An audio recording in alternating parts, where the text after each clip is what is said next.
Hi යාළුවනේ. අද මගේ රෙසිපි එක තමයි කතුරු මුරුංගා කොළ මැල්ලුමක්. මේකෙදි මම ගොඩක් සිහිනියට ලියාගත්ත කතුරු මුරුංගා ටික අරගෙන තියෙනවා. ඒ වගේම ඊටම අඩු අමුද්‍රව්‍ය ප්‍රමාණයක් තමයි ඕන වෙන්නේ. පොල් ටිකකුයි, රතු ලුණු ටිකකුයි, තුන පහ ටිකකුයි. උඹලකටත් දාන්න ඕන. ඒක මං අන්තිමට දාන්නේ. ඒ නිසා මෙතනට ගන්න බැරි වුණා. මුලින්ම දැන් අපි ගත්ත පොල් ටික කතුරු මුරුංගා කොළ ටිකට එකතු කරගන්නවා. පොල් ටිකක් වැඩිපුර දාන්නත් පුළුවන් ඕන. රතු ලුණු එහෙම ටිකක් වැඩිපුර එකතු කරගන්න. එතකොට තමයි රස වැඩි වෙන්නේ. තුන පහත් ටිකක් දාගන්න පුළුවන්. කහක් දාන්න පුළුවන් ඕන. මම නම් දාන්නේ තුන පහ විතරයි.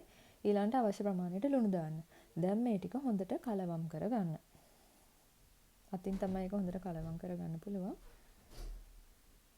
ඊළඟට ඉතින් අපිට තියෙන්නේ මේක ලිපේ තියන්න. ලිපේ තියලා උඹලකට ටිකකුත් දාලා හොඳට හැන්දෙන් මේ කලවම් කරන්න. නැත්තම් අර ඒක පොඩක් අඩිය රොස් වෙන්න පුළුවන් නිසා.